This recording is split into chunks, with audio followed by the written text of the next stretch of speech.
Ma'asyiral muslimin yang dimuliakan Allah Subhanahu wa taala.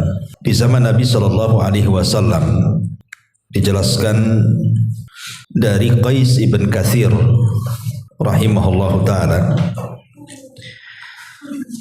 ada seseorang laki-laki datang dari kota Madinah menemui sahabat yang bernama Abu Darda radhiyallahu an. Kebetulan ketika itu Abu Darda berada di Damaskus.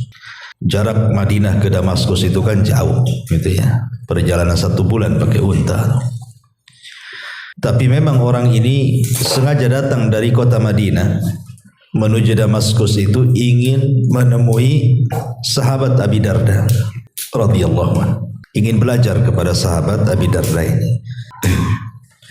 Jadi sesampainya di Damaskus betul-betul berjumpa dengan Abi Darda radhiyallahu anhu. Jadi Abi Darda radhiyallahu anhu mengatakan, ma aqdamaka ya akhi, apa yang membuatmu datang jauh-jauh dari Madinah ke Damaskus menemui aku wahai saudaraku?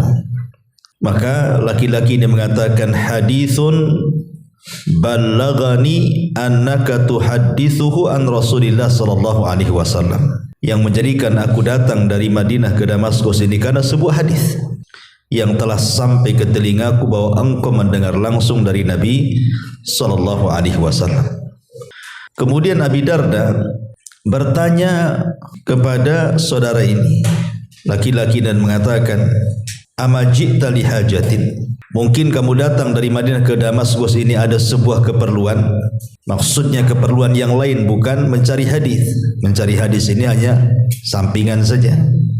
Maka orang ini mengatakan, la, tidak, memang aku datang mencari hadis. Kemudian dipertegas lagi oleh Abi Darda, ama qadimta litijaratin, atau engkau datang ke Damaskus ini dalam rangka berniaga, sambil berniaga engkau mencari hadis. Sekali lagi orang ini mengatakan, la, tidak. Maka Abi Darda radhiyallahu an mengatakan, fa inni sami'tu Rasulullah sallallahu alaihi wasallam man salaka tariqan yaltamisu fihi ilma sahhalallahu bihi tariqan ilal jannah. Kata Abi Darda, berbahagialah dirimu karena aku mendengar Nabi SAW bersabda, barang siapa yang berjalan dalam rangka menuntut ilmu pengetahuan agama, Allah mudahkan langkahmu ke surga.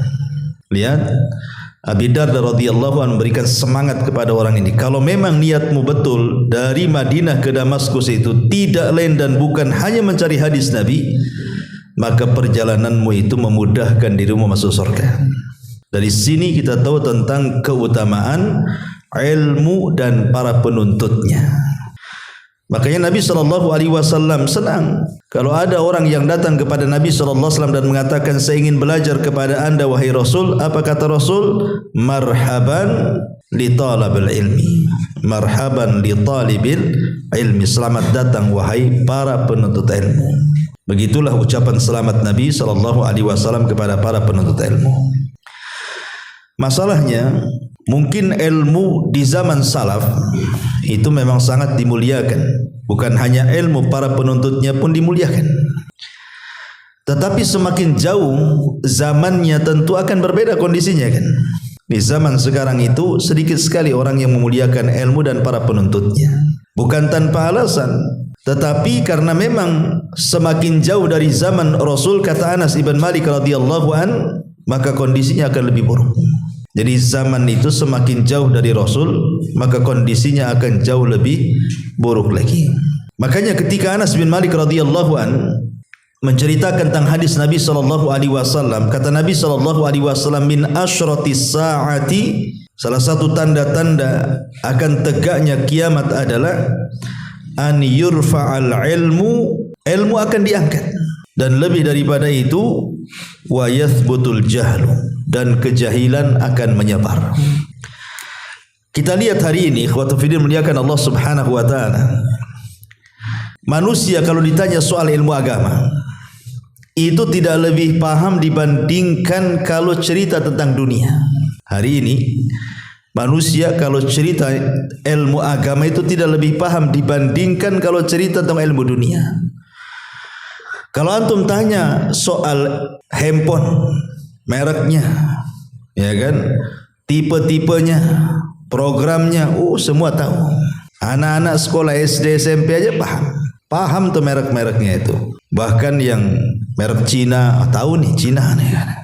Ini Cina nampak nih katanya. Ini bukan Cina ini. Tahu dia merek-mereknya itu. Kok tahu kok bisa sampai sedetil itu gitu soal handphone itu. Ataupun soal kuliner. Paling paham lah kan. Bakso paling enak tuh tahu saya di sana. Kalau asam pedas di sana gitu ya. Rawon di sana. Yang penyet semua enak katanya. Dia paham tuh kalau soal kuliner itu kan. Kalau soal perut tuh paling paham. Coba kalau ditanya soal ilmu yang mudah saja, umpamanya ditanya soal beberapa makna ayat dalam Al-Quran. Apa sih makna daripada somad? Ataupun qul a'udzu birabbil falaq, apa itu falak? Ataupun min syarri ghasikin, apa makna ghasik? Mungkin orang tidak tahu.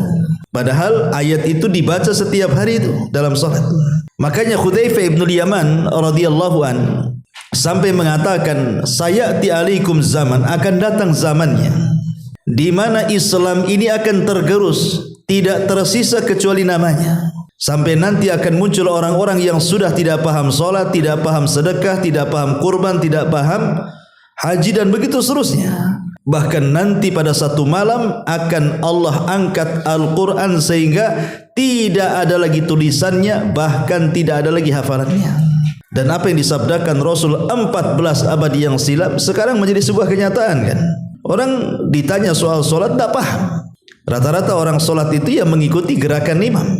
Ya, yang penting saya takbir, imam takbir, saya takbir, imam salam, saya tak salam gitu. Tapi kalau dirinci hukum-hukumnya tidak paham tuh. Umpamanya sujud sahwi. Kalau saya yang ngurang, sujud sahwinya sebelum salam atau setelah salam. Kalau saya nambah, sujud sahwinya sebelum salam atau setelah salam. Tidak tahu, karena tidak ngaji masalahnya. Kemudian sujud tilawah itu seperti apa? Berapa tempat dalam Al-Quran orang itu boleh sujud tilawah? Kadang-kadang tidak paham. Kecuali orang-orang yang memang hadir di majelis ta'lim ngaji, baru dia paham. Ya. Tapi umumnya orang tidak paham. Coba antum tanya orang-orang awam itu, mana paham? Ya. Betul kalau Nabi mengatakan bahwa akan datang zamannya orang sudah tidak kenal solat. Lah dari sini ma'asyiral muslimin yang dimuliakan Allah Azza wa Jalla, ilmu itu penting. Ilmu itu penting dan para penuntutnya sangat dimuliakan di dalam Islam. Satu ayat dalam Al-Quran yang mungkin sering kita dengar, Allah Subhanahu wa taala mengatakan, yarfa'illahu alladhina amanu minkum walladhina utul ilma darajat. Allah akan mengangkat derajat orang-orang yang berilmu di antara kalian dan derajat Allah akan mengangkat derajat orang-orang yang beriman di antara kalian dan derajat orang-orang yang berilmu di antara kalian. Kita akan jabarkan satu ayat ini ya dengan beberapa kisah dari ulama salaf supaya kita makin bergairah dengan ilmu dan para penuntutnya. Ketika Allah Subhanahu wa taala mengatakan Allah akan angkat derajat orang yang beriman dan juga Allah akan angkat derajat orang yang berilmu di antara kalian.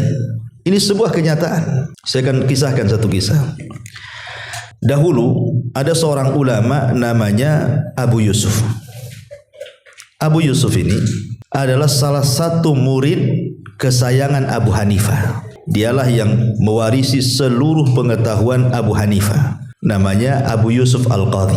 Abu Yusuf ini semasa kecil sebelum balik orang tuanya miskin. Jadi orang tua ini kerja sebagai hamal, pengangkut barang. Jadi kalau ada barang datang di pasar, maka dia orang tuanya itu sebagai kuli angkut. Ya, berapalah upah kuli angkut? Paling satu hari kerja untuk satu hari makan. Lah Abi Yusuf ini dia harus membantu orang tuanya. Kalau tidak dibantu orang tuanya tidak makan hari itu. Masalahnya Allah Subhanahu wa taala takdirkan kepada Abi Yusuf ini kecintaan kepada ilmu. Jadi kalau datang waktu sholat walaupun dia belum balik tuh Abi Yusuf itu suka ke masjid. Lah di masjid itulah ada majlisnya Abu Hanifah. Jadi terkadang dia terlena dengan kajian Abu Hanifah walaupun belum balik, dia duduk dengerin gitu ya. Kadang-kadang lupa jam kerja, enggak ke pasar lagi. Nanti orang tuanya nyari itu, mana anakku kok nggak ada bantu-bantu. Sampai akhirnya satu hari ketahuan bahwa Abi Yusuf itu suka hadir di majelisnya Abu Hanifah. Marah orang tuanya. Orang tuanya datang kepada Abu Hanifah dan mengatakan, jangan kau rusak akal anakku, katanya. Biarkan dia bekerja. Kalau kami tidak bekerja, kami tidak makan. Kata Abu Hanifah, biarkan anakmu belajar. Kemudian Abu Hanifah mengatakan satu janji. Abu Hanifah ini seorang ulama, firasatnya kuat. Apa kata Abu Hanifah kepada orang tuanya? Biarkan anakmu Abi Yusuf tetap di majelisku. Kalau Allah takdirkan dia mewarisi ilmuku dan dia mutkin dengan ilmuku, kupastikan satu hari dia akan makan makanan yang biasa dimakan para khalifah. Falujah namanya, makanan yang biasa dimakan para khalifah. Orang tuanya ketawa gitu. Untuk makan satu hari saja tidak bisa, cerita pula makan makanan khalifah kan itu. Kok gila wahai Abu Hanifah, katanya. Kok sudah merusak akal anakku, biarkan anakku bekerja, katanya. Akhirnya Abu Hanifah mengatakan, ya sudah gini saja. Kamu kalau satu hari bekerja, berapalah kau dapat? Berapa uang kau dapat? Maka kemudian orang tua Abi Yusuf mengatakan, kami kalau bekerja satu hari itu kami selalu mendapatkan 2 dirham.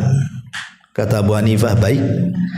Bagaimana kalau seandainya anakmu tetap belajar kepadaku dan setiap hari aku beri kau 2 dirham? Kan enak tuh, ya. Deal or no deal kan itu? Ya deal lah kan itu ya. Dia tidak bekerja dapat 2 dirham. Akhirnya kemudian diizinkan belajar. Setiap hari Abu Hanifah ngasih 2 dirham tuh sama orang tuanya. Kan enak antum dapat guru kayak gini. Dapat ilmu, dapat uang namanya. Akhirnya kemudian lambat laun Abi Yusuf ini karena Allah berikan kecerdasan, betul-betul melahirkan fotokopian Abu Hanifah. Jadi ilmu yang dimiliki Abu Hanifah diserap semua oleh Abi Yusuf.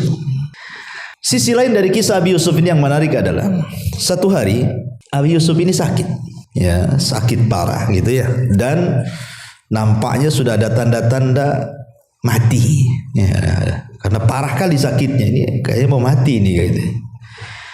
Jadi Abu Hanifah ini datang berkunjung kepada muridnya, sedih. Kenapa? Karena di antara sekian ribu muridnya Abu Hanifah itu, Abi Yusuf inilah yang luar biasa. Jadi murid kesayangan Abu Hanifah. Jadi melihat muridnya terkapar gini ya, sudah mau mati, sakit parah gitu. Artinya seolah-olah Abu Hanifah mengatakan, dah capek-capek aku didik dia kok mati gitu kan. Harusnya kan dia jadi ganti aku setelah kematianku gitu. Kan itu seolah sia-sia didik dia. Udah pinter, udah besar, udah dewasa, mati pula kan itu kan. Jadi Abu Hanifah ini ngomong sendiri, ya, di hadapan Abi Yusuf yang terbaring sedang pingsan itu, sedang koma. Apa kata Abu Hanifah? Wallahi, demi Allah, aku mengharap engkau wahai Abi Yusuf akan menjadi pengganti setelah kematianku. Masa kau mati duluan daripada aku, katanya. Akhirnya kemudian Abu Hanifah pun pergi dan ngomong sama orang-orang bahwa Abi Yusuf itu pantas menjadi pengganti dia sepeninggalnya. Dan orang-orang tahu bagaimana memang kecerdasan Abi Yusuf ini. Lah Allah takdirkan Abi Yusuf pula sembuh. Sembuh dia. Setelah dia sembuh, dia ingin hadir di majelis taklimnya Abu Hanifah. Tiba-tiba murid-murid Abu Hanifah mengatakan, ngapain kau hadir di majelis taklim Abu Hanifah? Kata Abi Yusuf, kenapa? Kami waktu kau sakit mendengar Abu Hanifah mengatakan bahwa engkau itu orang yang layak menggantikan dia. Kau sudah jadi ulama, ngapain hadir di majelis taklim? Kau buka taklim saja, katanya. Akhirnya kemudian Abi Yusuf mengatakan, oh iya, Abu Hanifah mengizinkan aku suruh buka darah sendiri. Aku sudah dianggap alim, katanya. Kata murid-muridnya Abu Hanifah yang lain, ya, Abu Hanifah ngomong begitu. Akhirnya dia berjalan bukan ke majelis Abu Hanifah, dia buat majelis lain dalam satu masjid itu. Jadi Abu Hanifah heran, kok di situ ada majelis? Apakah ada ulama yang datang dari jauh, yang alim, kemudian dia mengajar di sini? Maka murid-muridnya mengatakan, tidak ada wahai Abu Hanifah. Yang buat majelis di situ adalah muridmu Abu Yusuf. Oh, Abu Yusuf, katanya. Ngapain dia buat daras di situ, katanya? Kenapa enggak dia duduk di sini, katanya? Oh, gini saja. Adalah satu muridnya Abu Hanifah. Kata Abu Hanifah, sini saya utus kau ke dia, kau tanya sama dia. Kata muridnya, apa yang harus saya tanyakan kepada Abu Yusuf? Begini pertanyaannya. Kalau ada seseorang punya jubah, jubah ini kepanjangan melebihi mata kaki. Kemudian orang ini datang ke tukang jahit. Tolong potong jubah saya di atas mata kaki, kemudian ditandai di sebelah sini kau potong. Kira-kira kapan aku ambil bajuku? Kata tukang jahit, besok sudah kau ambil. Sudah selesai besok, ambil besok. Pas besoknya mau diambil, tukang jahit ini ingkar. Dia mengatakan, mana jubahku? Mana ada kau naruh jubahku, katanya. Mana ada, enggak ada kau naruh jubah itu. Aku kemarin naruh jubah kan di sini, suruh potong. Kata tukang jahit, enggak ada. Enggak ada, mana saksinya kalau naruh jubah di sini, katanya. Akhirnya marahlah orang yang punya jubah, laporlah polisi. Digeledah, rupanya ada pula jubah itu. Kemudian jubah itu sudah dipotong. Pertanyaannya, tanya sama Abi Yusuf, kata Abu Hanifah, apakah tukang jahit itu berhak dapat upah atau tidak? Kalau dia mengatakan dapat upah, kau katakan salah jawabanmu. Kalau dia katakan tidak dapat upah, salahkan juga jawabannya. Itu aja katanya. Akhirnya berangkatlah ini muridnya Abu Hanifah, suruh nanyakan perkara itu kepada Abi Yusuf. Wahai Abu Yusuf, katanya, saya ingin bertanya. Apa pertanyaan kamu? Kemudian diceritakan seperti tadi. Ada orang punya jubah mau potong, datang ke tukang jahit. Pada waktu mau diambil, tukang jahit mungkir, ingkar dia, bahwa dia tidak meletakkan jubahnya di situ. Akhirnya lapor polisi. Digeledah, rupanya ada jubahnya. Pertanyaannya, jubah itu sudah dipotong. Apakah tukang jahit itu berhak mendapatkan upahnya? Kata Abi Yusuf, oh iya berhak. Oh, salah kamu. Oh, kalau gitu tidak berhak, salah juga kamu. Ini kamu ngetes saya, katanya. Siapa yang ngasih soalan ini? Pasti bukan kamu. Iya, bukan saya. Ini titipan pertanyaan gurumu Abu Hanifah yang di sana tuh. Subhanallah.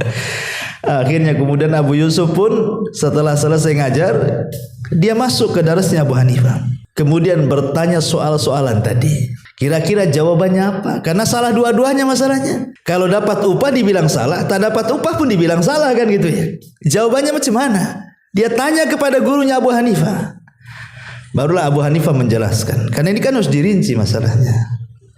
Kalau seandainya tukang jahit itu, kata Abu Hanifah, dia memotong sesuai dengan permintaan pemilik jubah. Memang dipotong 1 meter, dia potong 1 meter.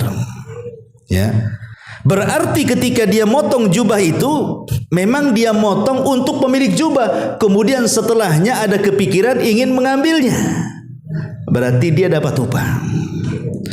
Tapi kalau dia memotong itu tidak sesuai dengan pemilik jubah, pamannya disuruh potong 1 meter malah setengah meter, berarti jubah itu dipotong untuk kehendak penjahit dan dia sudah ada niat jahat untuk mencurinya, berarti tidak dapat upah.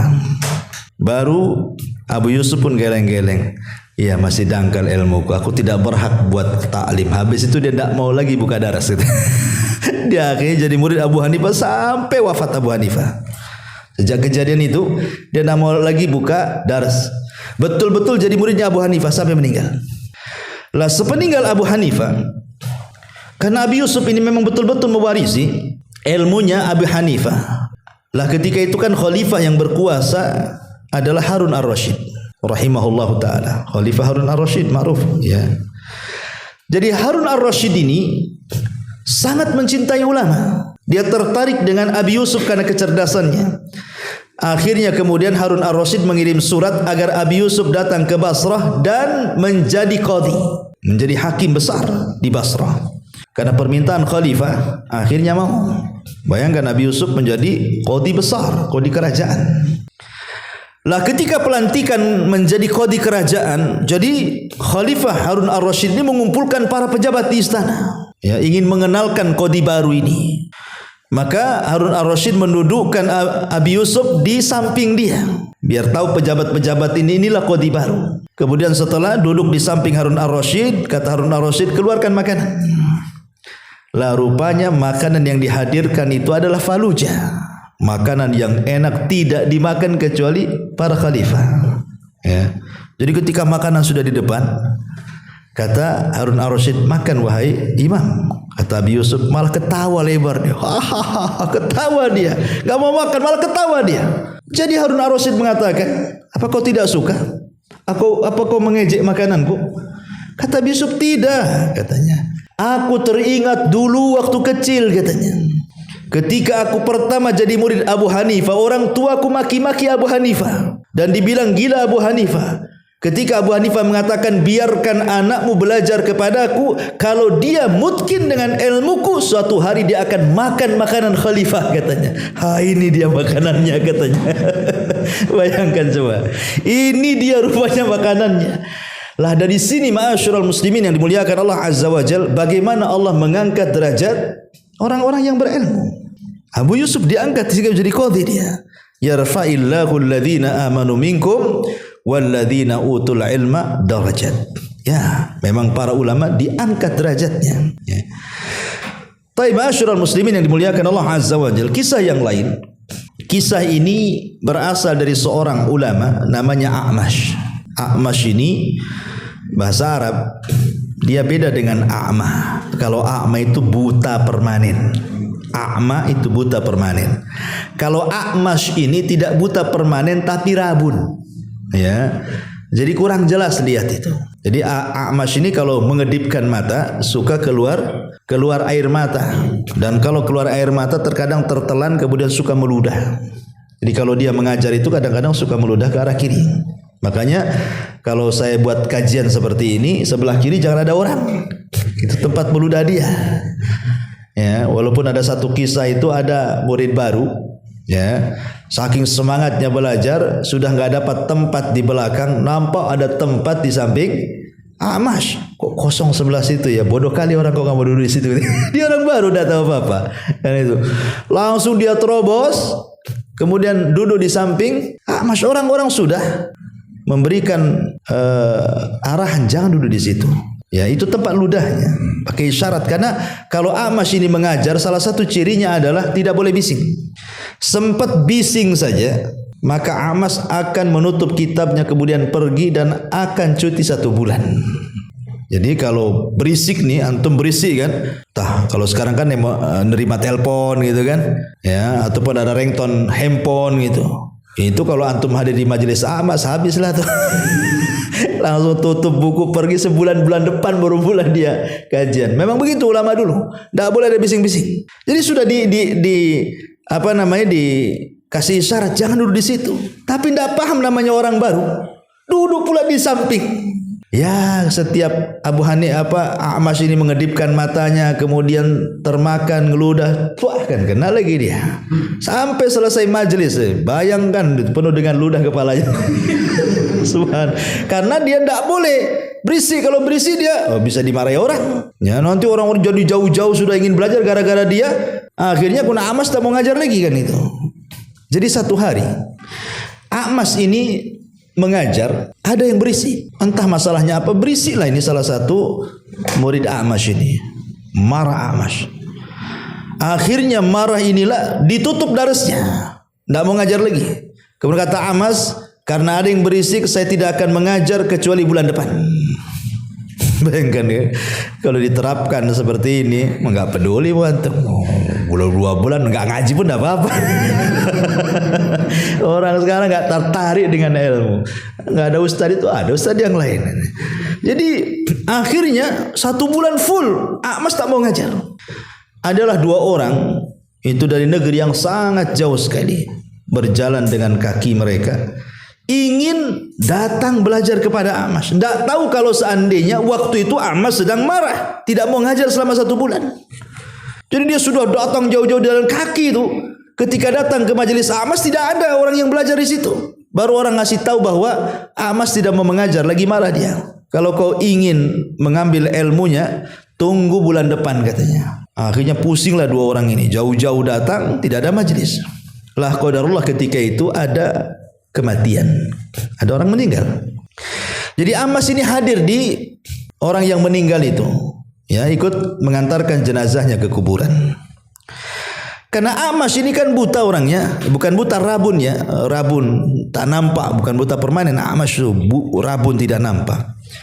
Jadi 2 orang ini bersiasat. Ketika nampak ada Amash yang salah satunya mengatakan, ya wahai imam, bagaimana kalau seandainya aku antar engkau pulang? Ya, karena dari pekuburan saya antar kau pulang. Kira-kira rumahmu di mana, saya antar katanya. Kata Amash, jazakallah khairan, masya Allah. Baik, saya siap diantar. Akhirnya diantar, bukan ke arah rumah, tapi ke arah lain. Ya, dibawa ke padang pasir. Kata Amash, ini bukan jalan pulang ini. Enggak, ini jalan pulang katanya. Sampai ke padang pasir, bayangkan. Setelah sampai di padang pasir, maka anak muda ini mengatakan, ya imam, kau tahu sekarang kau ada di mana? Kata Amash, tidak tahu aku ada di mana. Kau ada di padang pasir, banyak serigala di sini. Ya, kalau engkau ingin selamat diantar pulang, hadithni mi'ata hadithin. Berikan kami 100 hadis katanya. Bacakan untuk kami 100 hadis, ku antar kau pulang. Kata Amash, wahai hak kecelakaan, kau antar aku pulang. Enggak. Kau bacakan 100 hadis, kami antar pulang. Amash tidak mau. Maka anak muda ini mengatakan, kalau tak mau, aku biarkan kau di sini, kau dimakan serigala katanya. Mau cerita atau dimakan serigala? Kurang ajar sama gurunya. Ya. Akhirnya kemudian terpaksalah Amash pun membacakan beberapa hadis Nabi SAW. Langsung dicatat oleh anak muda ini. Setiap Amash membaca satu hadis dicatat, 2 hadis dicatat, 3 hadis dicatat, sampai 30 hadis lebih. Kata Amash mengatakan, sudah hantar saya pulang, sudah aku kasih kau 30 hadis lebih. Oh tidak, aku minta 100 hadis. Coba ingat. Akhirnya terpaksalah Amash membacakan 100 hadis. Sudah selesai 100 hadis dari catatnya, barulah anak muda ini mengantar pulang ke rumah Amash. Ya. Ketika Amash ini sudah tahu bahwa dia berada di depan rumahnya, langsung berteriak dia. Tetapi anak muda ini pintar kan, 2 orang. Jadi sebelum sampai ke rumah Amash, catatannya diberikan ke kawannya. Jadi dia hanya mengantarkan Amash saja. Ketika Amash sudah sampai di rumah, dia berteriak, Alis, Alis, pencuri, pencuri katanya. Tangkap dia katanya. Orang-orang datang, murid-muridnya. Ditangkaplah anak muda ini. Kata anak muda ini, saya tidak mencuri, saya mengantar Amash pulang katanya. Oh enggak, dia mencuri. Ambil papan katanya. Maksudnya papan tulisannya. Digeledah, tak ada papan wahai imam, katanya. Anak muda ini, mana papan? Kadang udah dikasihkan kawannya. Ya. Jadi Amash pun sudah putus asa, dipanggil anak muda sini. Ya. Sebaiknya kau hapus semua riwayat yang aku sudah bacakan kepadamu. Kata anak muda ini, tidak. Aku jauh-jauh datang ingin belajar kepadamu katanya. Akhirnya Amash mengatakan, tahu enggak kenapa aku suruh hapus? Karena 100 hadis yang aku bacakan semuanya lemah katanya. Semuanya lemah katanya kan. Ngapain kau tulis? Hapus katanya. Itu semua hadisnya lemah katanya. Tapi anak muda ini cerdas. Ya, dan mengatakan, ya imam, saya enggak yakin hadis itu lemah. Engkau ini orang yang paling bertakwa, yang paling wara', yang paling zuhud, ahli ibadah. Tidak mungkin kau menyampaikan hadis palsu. Pasti semua hadis yang kau berikan kepada kami semua sahih katanya. Enggak ada hadis. Kau ini takut sama Allah katanya. Akhirnya Amash pun kalah dan mengatakan, dia memang semua hadis itu adalah sahih katanya. Tidak bisa lagi kalah lagi dengan anak muda itu.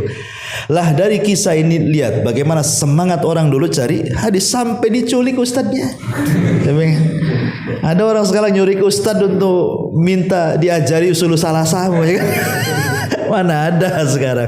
Antum culik anak ke Barelang gitu kan. Ayo, kalau enggak diajari saya enggak akan antar balik. Apa-apa tinggal pasang grab gitu. Artinya bahwa sampai seperti itu loh, maksudnya orang dulu itu belajar. Ya, dan itu menunjukkan apa? Himmah. Himmah itu semangat thalabul ilmi. Karena mereka tahu bahwa orang-orang yang thalabul ilmi itu diangkat derajatnya. Ya. Ma'asyiral muslimin yang dimuliakan Allah Azza wa Jalla. Dan kalau kita lihat orang-orang dulu, contoh saja kisah Zaid ibn Hubbab rahimahullahu ta'ala. Ada seorang ulama salaf namanya Zaid ibn Hubbab. Ya. Zaid ibn Hubbab ini seorang ulama hadis, ya. Dia datang ke Kufah. Di Kufah itu ulama yang kondang siapa? Sufyan ats-Tsauri. Itulah ulama Kufah. Ulama dunia itu namanya Sufyan ats-Tsauri. Dia punya madhab namanya Tsauri, tapi madhabnya hilang karena tidak disebarkan murid-muridnya. Lain dengan Imam Syafi'i, Imam Ahmad, Malik, Abu Hanifah, itu kan disebarkan murid-muridnya, makanya madhabnya tidak hilang. Padahal Sufyan ats-Tsauri ini lebih dulu dibandingkan ulama 4 madhab. Ya, karena dia ulama lebih salaf lagi gitu ya. Jadi Sufyan Ats-Tsauri ini ketika Zaid ibn Khubbab hadir di majlis Sufyan Ats-Tsauri, Sufyan Ats-Tsauri membacakan satu riwayat di mana Nabi SAW bersabda, farqu ma baina siyamina wa siyami ahlil kitab akalat sahur. Perbedaan puasa kita dengan puasa ahli kitab itu dimakan sahur. Jadi kalau kita makan sahur berarti puasa kita berbeda dengan puasa ahli kitab. Lah sebelum membacakan hadis ini, Sufyan Ats-Tsauri menyebutkan sanadnya. Di antara sanadnya adalah aku mengambil hadis ini dari guruku namanya Usamah bin Zaid. Dan Usamah bin Zaid mengambil dari gurunya namanya Musa ibn Ulayyah, dan begitu seterusnya sampai kepada Nabi. Kemudian dibacakan hadis farqu ma baina siyamina wa siyami ahlil kitab akalat sahur. Jadi ketika Zaid ibn Khubbab ini hendak keluar dari majlisnya Sufyan Ats-Tsauri, tiba-tiba salah satu murid Sufyan Ats-Tsauri memberitahu bahwa Usamah bin Zaid itu masih hidup. Maksudnya gurunya Sufyan Ats-Tsauri yang meriwayatkan hadis tadi. Jadi Zaid ibn Khubbab bertanya, kalau dia masih hidup, gurunya Sufyan Ats-Tsauri ini, di mana dia? Maka orang-orang mengatakan dia tinggal di Madinah. Akhirnya ketika masih mendengar, masih hidup nih Usamah bin Zaid ini, maka Zaid bin Khubbab pun langsung menyiapkan kendaraannya dari Kufah, Irak loh. Kufah itu Irak. Ya. Ke Madinah hanya ingin memastikan bahwa Sufyan Ats-Tsauri itu mengambil dari Usamah bin Zaid. Dan Usamah bin Zaid di Madinah. Berangkat dia sampai di Madinah, berjumpa dengan Usamah bin Zaid. Kemudian kata Zaid ibn Khubbab, betul engkau mendengar hadis Nabi SAW dari Musa ibn Ulayyah bahwa perbedaan puasa kami dengan puasa ahli kitab dimakan sahur. Kata Usamah bin Zaid, iya aku mendengarnya. Sudah, memastikan saja. Kemudian dia hendak pulang ke Kufah. Ketika hendak pulang ke Kufah, murid-muridnya Usamah ini, Usamah bin Zaid ini yang ada di Madinah, memberitahu bahwa gurunya Usamah bin Zaid namanya Musa ibn Ulayyah ini, yang dia mengambil hadis dari dia, masih hidup juga, tapi ada di Mesir. Bayangkan, ada di Mesir orangnya, masih hidup, masih orangnya di Mesir. Nggak jadi dia pulang ke Kufah. Dari Madinah lanjut ke Mesir dia, jalan darat ikhwan, pakai unta. Ya. Ketika sampai di Mesir, jumpalah dengan Musa ibn Ulayyah. Kemudian ngomong, betul engkau mendengar hadis Nabi perbedaan puasa kami dengan ahli kitab? Kata Musa ibn Ulayyah, iya betul. Kamu mendengar dari mana? Dari guruku. Guruku sudah meninggal. Oh, berarti sampai di sinilah hadisnya. Mentoknya kan sudah meninggal sampai kepada Nabi. Kemudian dari Mesir pulang lagi ke Kufah. Bayangkan, hanya ingin mendapatkan sanad ulu. Ya, dalam ilmu mustalah hadis itu ada namanya sanad ulu, sanad nazir. Semakin dekat dengan Nabi semakin baik gitu ya. Semakin jauh daripada Nabi tidak semakin baik. Makanya orang dulu itu berbangga dengan sanad ulu. Ya, sanad yang dekat dengan Nabi. Maka dikejar itu. Hanya memastikan benar kau dengar kepada Nabi, itu saja. Oh iya benar, sudah selesai, pulang lagi. Padahal hadis itu sudah dihafal dia padahal. Tapi karena ingin mendapatkan sanad yang tertinggi, sampai satu hadis pun Zaid ibn Khubbab harus berjalan dari Kufah ke Madinah, dari Madinah ke Mesir, dari Mesir balik lagi ke Kufah. Ini di zaman sekarang saja ya kawan, itu berapa duit dihabiskan tuh? Oh, kira naik pesawat. Ya, berapa lah naik pesawat itu? Udah banyak duitnya tuh, belum makannya, belum minumnya, belum hotelnya. Ini di zaman sekarang itu sudah menghabiskan duit tuh. Apalagi di zaman dulu yang satu perjalanan aja bisa 1 bulan tuh. Dengan unta, belum capeknya, belum lelahnya, belum ngantuknya, belum laparnya kan itu. Macam-macam, belum bahaya di jalannya. Hanya mengatakan betulkah mendengar hadis Nabi ini? Hanya itu saja loh. Artinya kan dia sudah hafal hadis itu. Tapi dia ingin mencari sanad yang lebih tinggi yang dekat dengan Nabi SAW. Begitulah rihlahnya para ulama untuk mendapatkan ilmu. Makanya kita lihat sahabat Nabi. Contoh saja Abi Ayyub Al-Ansari radhiyallahu an, ketika dia mendengar hadis man satara musliman satarahullahu yaumal qiyamah, barang siapa yang menutup aib seorang muslim, Allah akan tutup aibnya pada hari kiamat. Lah Abi Ayyub Al-Ansari ini mendengar hadis ini dari seorang sahabat yang ada di kota Madinah. Masalahnya sahabat yang ada di kota Madinah tidak mendengar langsung dari Nabi, tapi dia orang ketiga, orang keduanya adalah Uqbah bin Amir. Uqbah bin Amir ada di Mesir. Ya. Makanya kemudian Abi Ayyub Al-Ansari berjalan dari Madinah ke Mesir, hanya ingin memastikan engkau mendengar langsung dari Nabi. Padahal dia sudah dapat hadis itu, tapi dari sahabat yang tidak mendengar langsung dari Nabi, hanya ingin mendapatkan sanad yang tinggi. Berjalan Abi Ayyub Al-Ansari dari Madinah ke Mesir. Dan ini juga sama dengan kejadian seorang sahabat namanya Jabir bin Abdullah radhiyallahu anhu ketika mendengar hadis yuhsyarun nas yaumal qiyamah khufatan uratan ghurlan. Pada hari kiamat manusia akan dikumpulkan telanjang, tidak pakai sandal, kembali tidak dikhitan, tidak ada harta di badan kan. Lah Jabir ini mendengar dari seorang sahabat Nabi di Madinah, tapi tidak mendengar langsung dari Nabi, tapi mendengar dari Abdullah ibn Unes. Lah Abdullah ibn Unes inilah yang mendengar langsung dari Nabi. Masalahnya tidak ada di Madinah, di mana? Ada di Syam. Bayangkan, ada di Irak. Jadi Jabir harus berjalan tuh dari Madinah ke Irak tuh untuk menemui Abdullah bin Unes, memastikan betul nggak kau dapat dari Nabi? Iya. Pulang lagi. Hanya itu saja, bayangkan coba. Orang dulu menghabiskan uang karena bagi mereka itu uang tidak berharga dibandingkan ilmu. Kalau sekarang terbalik, uang lebih berharga dibandingkan ilmu. Kalau malam ini ada bisnis, nantilah lebih dulu kajian anak datang nih. Kayaknya di rumah ini ada proyek nih gitu. Minggu depan aja lah saya hadir gitu. Orang sekarang lebih mementingkan proyek dibandingkan hadir di majelis taklim, karena memang saya ulangi bahwa ilmu tidak lebih berharga dibandingkan zaman dulu. Zaman dulu ilmu yang berharga. Ya, maka para penuntutnya pun sangat berharga. Bahkan saking mulianya sebuah ilmu itu, orang belajar saja harus ada ujiannya orang dulu tuh. Contoh ke kisah Amas tadi ya.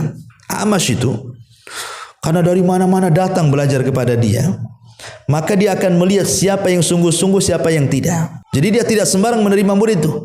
Dia hanya menerima yang sungguh-sungguh saja. Kalau enggak sungguh-sungguh disuruh pulang sama dia.